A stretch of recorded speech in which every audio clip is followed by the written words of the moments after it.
जिस अभिषेक की मैं आपको बात कर रहा हूं, अगर ये अभिषेक आपकी लाइफ में नहीं तो आप इमेजिन करो, मूसा की जिंदगी को जब हम पढ़ते हैं, मैं चाहता हूं मूसा की लाइफ को हम नए नियम से पढ़ें। इब्रानियां 11 उसकी 23 आयत से मैं पढ़ूंगा।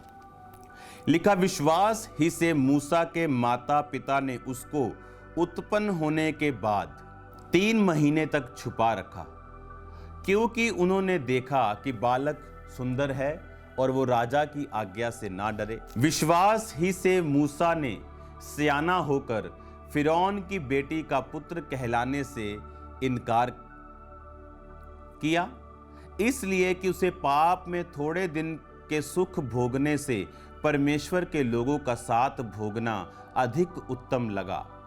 उसने मसीही के कारण निंदित होने को मिस्र के भंडार से बड़ा धन समझा, क्योंकि उसकी आंखें फल पाने की ओर लगी थी। विश्वास ही से राजा के क्रोध से ना डरकर उसने मिस्र को छोड़ दिया, क्योंकि वह अनदेखे को मानो देखा हुआ दृढ़ रहा। अब ध्यान से सुनो, मैंने आपको बताया कि अनॉइंटिंग क्या कर सकती। ये अभिषेक आपको लीनेज से, आपकी जनरेशनल कर्सेस से जिसमें आप बंधे हुए हैं, क्योंकि अगर बाप गरीब है, दादा गरीब है, परदादा गरीब है, वो जो करते आ रहे हैं उनके बच्चे वो करते आ रहे हैं, सिर्फ परमेश्वर का अभिषेक आपको वो छुड़ा सकता है। परमेश्वर का अभिषेक आपको लीनेज से, आपके जड़ से आपको अलग करता है, जो श्रापों से भरी हुई। बाइबल कहती है जब शाऊल शमूएल से मिलके वापस आया तो नबियों के बीच में नबूवत करने लगा, और लोगों में यह कहावत चली, क्या शाऊल भी नबियों का है?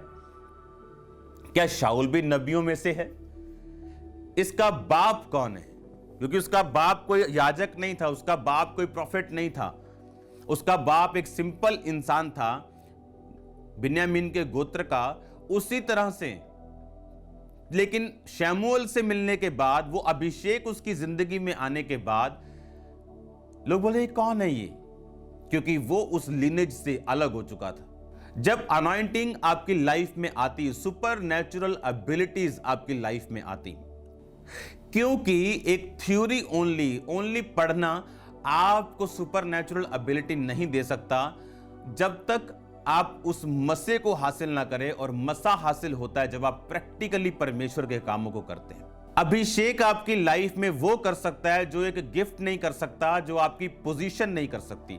अगर आप मूसा की जिंदगी को पढ़ें तो उसने लिखा कि मूसा ने निंदित होने को, अपने आप को मसीह के कारण निंदित होने को मिस्र के भंडार से बड़ा धन समझा।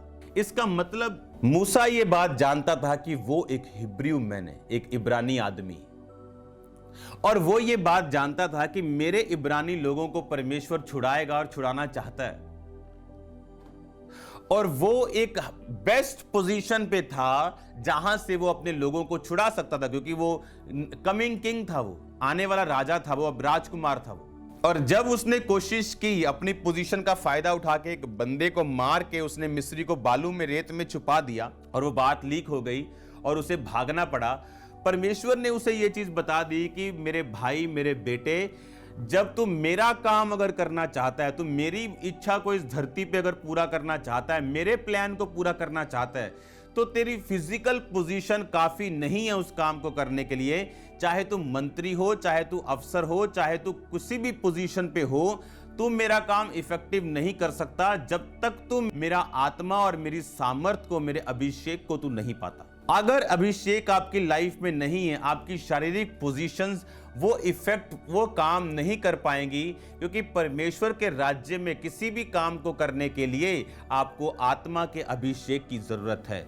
इसीलिए आज बहुत सी क्रिश्चियन मिशनरीज बहुत हाई पोजीशंस पे हैं, इतनी हाई पोजीशंस पे हैं कि वो सरकारों पे प्रभाव डाल सकती हैं, देशों पे प्रभाव डाल सकती हैं, लेकिन क्योंकि परमेश्वर का मसा उनके साथ नहीं है, इसीलिए वो इफेक्टिव नहीं है, प्रभाव रहित हैं, इफेक्टलेस हैं। आप जानते हैं, क्योंकि हमारी शारीरिक पोजीशन, हम किसी भी बड़े स्थान पे क्यों ना हो, परमेश्वर के कार्य को करने के लिए वो काफी नहीं हैं, वो एलिजिबल नहीं हैं, वो ठीक नहीं हैं, जब तक परमेश्वर का आत्मिक काम, आत्मिक मस्से से नहीं किया जाता वो कंप्लीट नहीं।